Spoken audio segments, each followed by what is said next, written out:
ओम श्री सद्गुरुदेवाय नमः। ओम श्री गणेशाय नमः। ओम श्री पार्वती पतये नमः। हर माह के शुक्ल पक्ष और कृष्ण पक्ष की त्रयोदशी तिथि को प्रदोष तिथि का व्रत किया जाता है। प्रदोष व्रत की तिथि जब मंगलवार को आती है तब उसे भौम प्रदोष व्रत के नाम से जाना जाता है।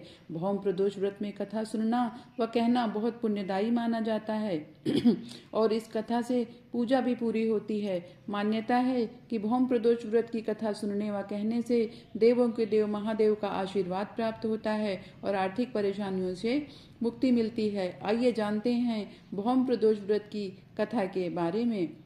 एक बार श्री सूत जी बोले, अब मैं मंगल त्रयोदशी प्रदोष व्रत का विधि विधान से वर्णन करता हूँ। मंगलवार का दिन व्याधियों का नाशक है। इस व्रत में एक समय व्रती को गेहूं और गुड़ का भोजन करना चाहिए। इस व्रत के करने से मनुष्य सभी पापों व रोगों से मुक्त हो जाता है। इसमें किसी प्रकार का संशय नहीं है। अब मैं आपको उस बुढ़िया की कथा सुनाता हूँ जिसने यह व्रत किया और मोक्ष को प्राप्त हुई। अत्यंत प्राचीन काल की घटना है। एक नगर में एक बुढ़िया रहती थी। उसके मंगलिया नाम का एक पुत्र था। वृद्धा को हनुमान जी पर बहुत श्रद्धा थी। वो प्रत्येक मंगलवार को हनुमान जी का व्रत रख करके यथाविधि से उनका भोग लगाकर उनका पूजन अर्चन करती थी और मंगलवार को ना तो वह घर लिपती थी और ना ही मिट्टी खोदती थी। इसी प्रकार से व्रत रखते हुए उसे बहुत दिन व्यतीत हो गए। एक बार हनुमान जी ने सोचा, चलो आज इस वृद्धा की श्रद्धा की परीक्षा लेते हैं। वे साधु का वेश बना करके उसके द्वार पर गए और वहां पर जाकर के आवाज लगाई। वृद्धा ने जब पुकार सुनी कि कोई साधु संत आए हुए हैं तो वृद्धा हाथ जोड़कर प्रार्थना करने लगी और बोली, महाराज मैं आपकी क्या सेवा कर सकती हूँ। साधु वेशधारी हनुमान जी बोले, मैं बहुत भूखा हूँ, मैं भोजन करूंगा, तुम थोड़ी सी जमीन को लीप दो।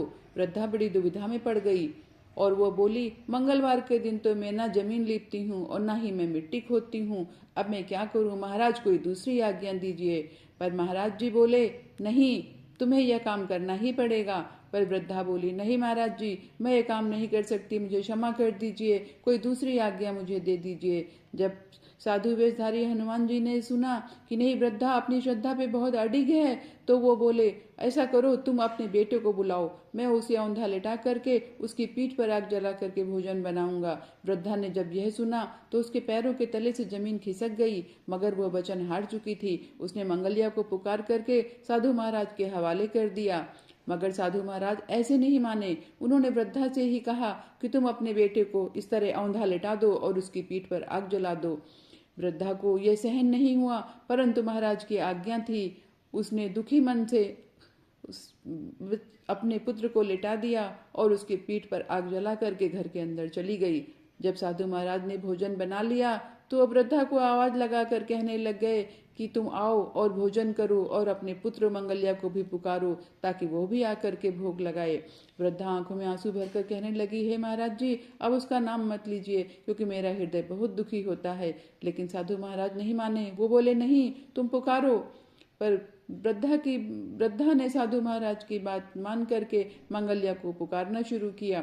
थोड़ी ही देर में मंगलिया बाहर से हंसता हुआ घर में दौड़ा दौड़ा आया। मंगलिया को जीता जागता देख करके वृद्धा को बहुत आश्चर्य हुआ। वह साधु महाराज के चरणों में गिर पड़ी। साधु महाराज ने उसे अपने असली रूप में दर्शन दिए। हनुमान जी को अपने आंगन में देख करके वृद्धा को लगा कि मेरा जीवन सफल हो गया।